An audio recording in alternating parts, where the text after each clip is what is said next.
नमस्कार साथियों। आज मैं एक बार फिर लाइव एक कि राज्य सूचना आयोग जो आरटीआई आवेदक होते हैं, उसके बाद जब आवेदन करने के बाद प्रथम अपीली अधिकारी के आवेदन करने के बाद जब द्वितीय अपील करते हैं, उस समय आयोग की प्रक्रियाएं और आयोग में किस तरह कार्य आवंटित होते हैं, किस तरह से प्रक्रियाएं होती हैं और किस तरह से आपकी शिकायत जो है किस आयोग के पास जाएगी, इसके संदर्भ में मैं आज लाइव आया हूं। क्योंकि बहुत समय बाद, क्योंकि आयोग में जो व्यवस्थाएं थीं सेम के सेम चल रही थीं, लेकिन जो नए आयुक्त पूर्व डीजीपी भावेश कुमार सिंह जी जब से मुख्य सूचना आयुक्त आए, उनसे आरटीआई एक्टिविस्ट मिले, उन्होंने अपनी समस्याओं को रखा और उसके बाद में जब उनसे रखा कि आयोग में बहुत बड़ा भ्रष्टाचार व्याप्त है, इसको लेकर के जब आयोग के समक्ष बात रखी गई तो भावेश सिंह ने समझा, परखा, जाना और उन्होंने आयोग में सभी आयोगों की कार्य प्रक्रियाएं बदल दी। अब सुनने में ये भी आ रहा है, अभी हुआ तो नहीं है, कि जो उनके रीडर होते हैं, जो उनके कर्मचारी होते हैं, जो आयोग के साथ बैठते हैं, फाइलों को इधर उधर करते हैं, फाइलों को खोलते हैं, जो जजमेंट टाइप करते हैं, उनके भी बदलने की प्रक्रियाएं शायद अंदर अंदर चल रही हैं। लेकिन जब 5 जनवरी को इन्होंने 2022 को एक आदेश पारित किया और उन्होंने आयोगों के शासन स्तर के कार्य, मंडल स्तर के और जिला स्तर के, क्योंकि जैसे ही शिकायत जो होती है, सेकंड अपील्स जो होती हैं, वो मंडल स्तर, शासन स्तर और जिला स्तर के आधार पर जाती हैं। तो सबसे पहले तो जो प्रक्रियाएं होती हैं आयोग में, जैसे अगर आपकी शिकायत है, भले ही आपका मंडल मान लो कानपुर मंडल है या अयोध्या मंडल है, तो लेकिन अगर वो अयोध्या मंडल, जैसे कि हम ये आदेश देख पा रहे हैं कि अयोध्या जो मंडल है लखनऊ है,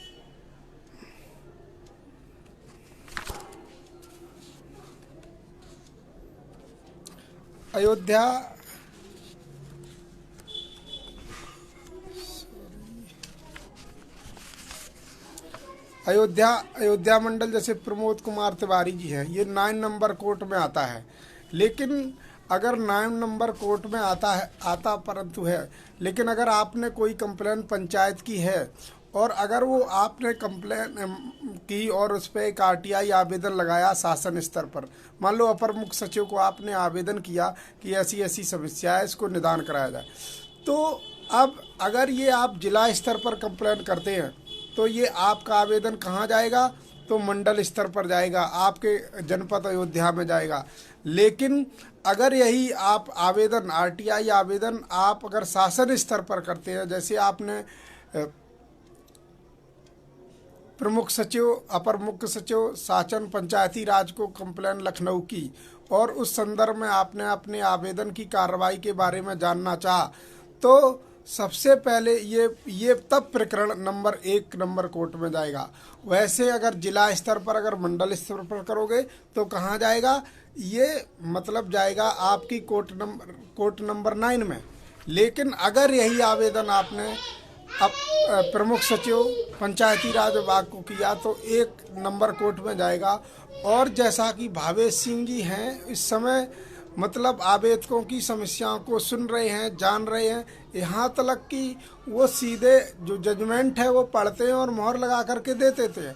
पहले पूर्व प्रक्रियाओं में क्या था, 15 आवेदन करो, 15 दिन बाद सर्टिफाइड कॉपी, 10 रुपये का टिकट लगाओ, इस तरह से। तो नहीं, सबसे पहले तो एक महत्वपूर्ण जजमेंट दिया है भावेश सिंह जी ने, जो 5 जनवरी 2022 को, जिसकी पत्र संख्या 02 मुख्य सूचना आयुक्त कैंप 2019, और दिनांक 5 जनवरी 2022 को। ये एक बहुत महत्वपूर्ण जजमेंट दिया। इसी प्रकार से अगर लोक निर्माण विभाग से शिकायत है, बेसिक शिक्षा विभाग से है, परिवहन विभाग से है, पंचायती राज विभाग से है या राजस्व विभाग से है, अगर राजस्व विभाग की आपने शिकायत जो है आपने अपर मुख्य सचिव प्रशासन, मुख्य सचिव, मुख्यमंत्री सचिवालय में की हैं, तो ये सभी आपकी सुनवाइयाँ जो है मान लो 6-3 में आकर के स्थानांतरण हो सकती है, लेकिन सुनवाई जो है आपकी जो सुनवाई है वो 1 नंबर कोर्ट में होगी, यानी कि भावेश कुमार सिंह जी आपकी सुनवाई करेंगे।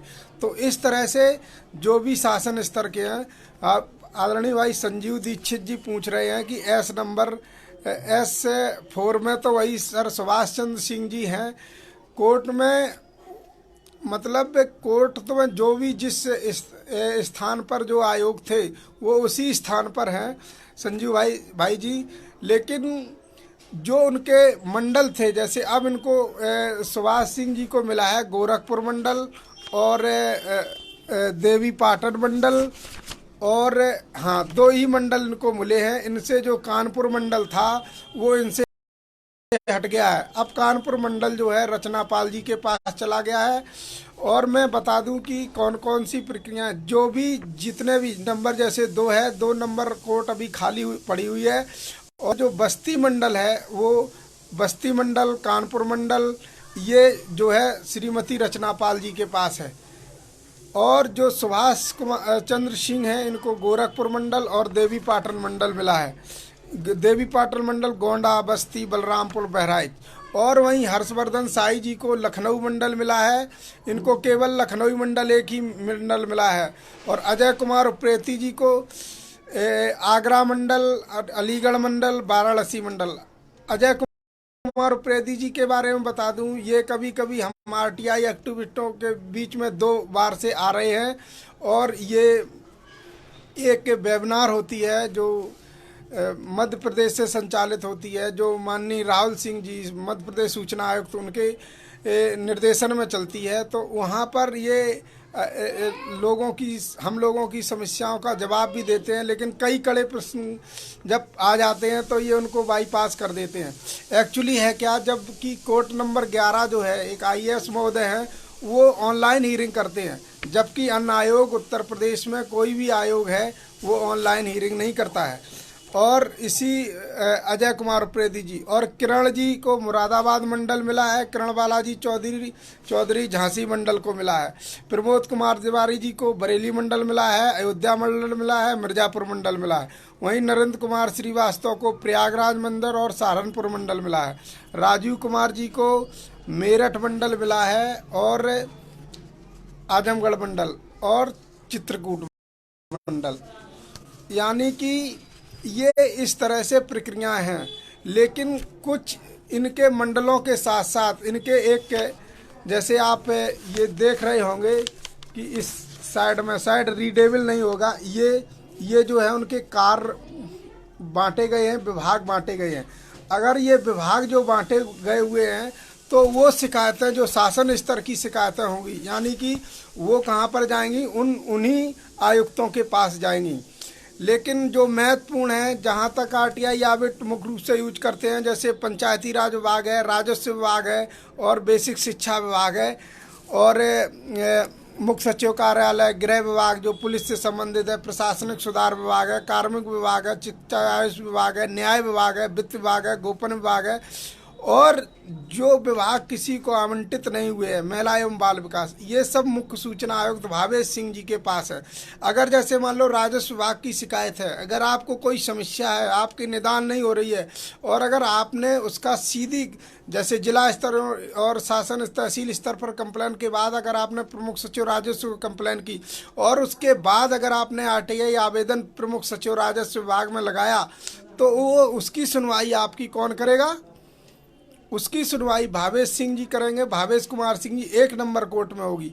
तो समझिए कि जब भावेश सिंह जी करेंगे तो वहाँ शासन से तो आएगा और जिला तहसील के जो भी पदाधिकारी हैं, चाहे तालका के तहसीलदार हों या डीएम कार्यालय, जिनको समझेगा आयोग उनको भी तलब करेगा, क्योंकि वो 6-3 में वहाँ भी आवेदन स्थानांतरण होगा। तो आपके आवेदन में ये समझिए कि सभी तलब हो जाएंगे, जिला स्तर से भी और तहसील स्तर से भी।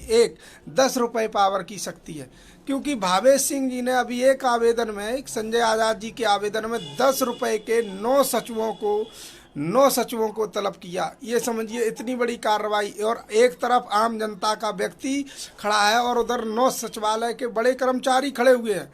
तो ऐसी बहुत बड़ी ये जो आरटीआई हथियार है, एक बहुत बड़ा हथियार है आम जनता के लिए लोकतंत्र में। मैं बता दूं कि लोकतंत्र में हम लोगों को बोला गया है कि लोकतंत्र तो है, लेकिन लोकतंत्र की कभी डेफिनेशन, कभी इंफॉर्मेशन, कभी टेरनिंग कभी भी किसी व्यक्ति को नहीं दी गई। तो बहुत बड़ा विषय है, लेकिन धीरे धीरे ये बदलाव आएंगे। लेकिन है वही कि ये जो है कि अगर हम गंभीर और शालीनता के साथ और धैर्य के साथ अगर काम कराना चाहते हैं तो होते हैं, नहीं तो मैं कहता हूं कि न्याय तो गरीब से बहुत दूर है, क्योंकि rich grounds the law, law grounds the poor. गरीब जो है वो कानून गरीब को पीसता है और धनवान कानून को पीसते हैं। लेकिन कभी कभी जब सच्चाई की लड़ाई लड़नी पड़ती है ईमानदारी के साथ, क्योंकि जो राजनीति भी है, क्योंकि राजनीति से व्यक्ति कोई परे नहीं है। अगर राजनीति से दूर रहना चाहो तो राजनीति के द्वारा सताओ जाओगे। तो उनसे अगर सबसे वंचित रहना है, संघर्ष पूर्वक जीना है, तो आप इस हथियार को यूज कर सकते हैं और इससे लड़ाई लड़ सकते हैं। ये बहुत बड़ा हथियार है। तो मैंने कहा कि किस तरह से आयोग प्रक्रिया करता है, तो मेरा बस आज के मतलब कहने का यही था कि जो आवेदक हैं, अगर उनको लग रहा है कि मेरा कोर्ट सही सुनवाई नहीं कर रहा है, हम बार बार आवेदन कर रहे हैं, अपने मंडल स्तर से कर रहे हैं, अगर एक बार अगर हम अपनी देखें कि पंचायती राज की समस्या है, तो हम प्रमुख सचिव के पास डाल करके हम साई जी के पास भी, यानी कि नंबर 1 कोर्ट में भी हम रिप्रेजेंट हो सकते हैं और उनको उपस्थित करा सकते हैं। तो मेरा सभी से निवेदन था कि आयोग किस तरह से प्रक्रिया करता है। मैं साथियों भले ही अभी तक इतना नॉलेज रखता हूँ आरटीआई के बारे में थोड़ा बहुत, लेकिन अभी तक पूर्ण रूप से मैंने कोर्ट को समझा, कैसे जाना, कैसे प्रक्रियाएं, कैसे क्या होती है, ये कब 1 नंबर में जाता है ये केस, कब वो संबंधित मंडल के उसमें जाता है। तो अगर मंडल स्तर की शिकायतें, अगर मंडल स्तर पर आप आरटीआई आवेदन करते हैं तो आपको संबंधित कोर्ट संबंधित मंडल के आयोग के पास जाएगा। लेकिन अगर आपकी शिकायतें जैसे भावेश सिंह जी के पास कोई मंडल नहीं है, इनको जो विभाग सभी को परिवर्तित करने के बाद, और इन्होंने जो मुख्य विभाग हैं वो उनने अपने पास रखे हुए हैं, तो अगर उनकी शिकायतें, आपका अनुदान नहीं होता है, आपकी समस्याएं नहीं होती है, जैसे आपकी पाखा 11 नहीं स्थानांतरण होता है, आपकी बिना रिश्वत के पाका 11 जैसे नहीं होता है, और आपका छोटा सा नाम त्रुटि है या किसानों की नाम त्रुटि है या ऐसी छोटी छोटी समस्याएं हैं, अगर वो आपको एक बार प्रमुख सचिव के यहाँ रख करके, प्रमुख सचिव रेवेन्यू, राजस्व एवं आपदा प्रबंधन प्रभाग को एक छोटा सा लेटर लिखिए, उसके बाद उस पर धीरे से एक आरटीआई आवेदन 10 रुपये लगा करके, तो समझिए कि उसमें तहसील का कर्मचारी भी जिले का आयुक्त को लगेगा कि जिले के कर्मचारी इसमें इन्वॉल्व हैं, जैसे वित्त एवं राजस्व एडीएम और ये मुख्य सचिव। तो जो भी जिम्मेदार होगा उनको ये सूचनाएं देनी पड़ेंगी। जब ये सूचनाएं देनी पड़ेंगी तो आपकी समस्या जरूर निदान होगी। जैसे कि पंचायती राज विभाग है, वो भी इन्हीं के पास है। ऐसे ही लोक निर्माण विभाग है, जैसे लोक निर्माण विभाग में जैसे सड़कें बनती हैं गांव की, तो ये समस्या है कि इंजीनियर इतने बुद्धिमान होते हैं, वो गाँव में नालियों का निर्माण नहीं करते और ऐसे ही करके चले जाते हैं। तो इस समय आपका आवेदन, आपकी शिकायत उसमें परिवर्तन ला सकती है और गांव में पहले नालियों का निर्माण, कंस्ट्रक्शन करवा सकती है, जिससे रोड सुरक्षित रहे। तो आप इस तरह से बहुत बड़े बदलाव की तरफ चल सकते हैं।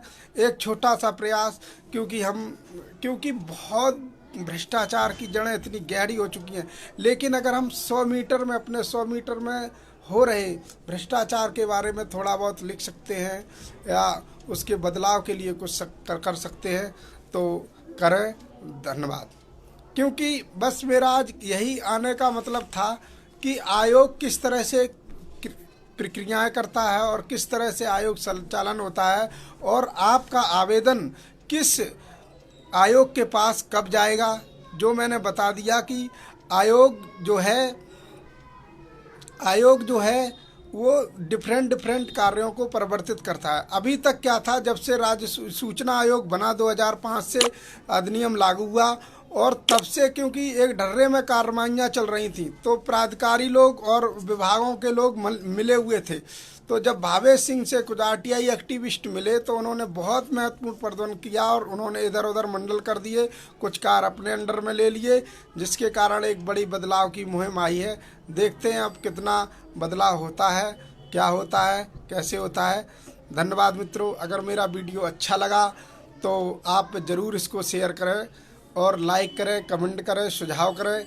और मेरा आप जो लोग आए उनका भी बहुत बहुत धन्यवाद, आभार। दीदी कप्ता पथरिया जी, प्रदेश लक्ष्य के प्रदेश संयोजक आदरणीय चंद्रशेखर शास्त्री जी, कुंवरपाल सर जी, राष्ट्रीय